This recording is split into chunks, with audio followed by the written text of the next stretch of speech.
सजाद दी जवानी इयो गम मुका गया है। सजाद दी जवानी इयो गम मुका गया है। रुलियां ने विच बदारा क्यों आयतां कुरानी इयो गम मुका गया है।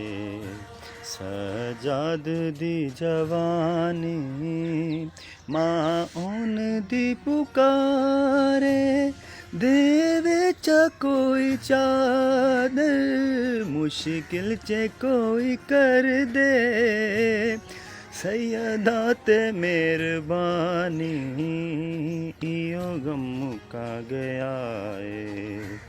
सजाद दी जवानी।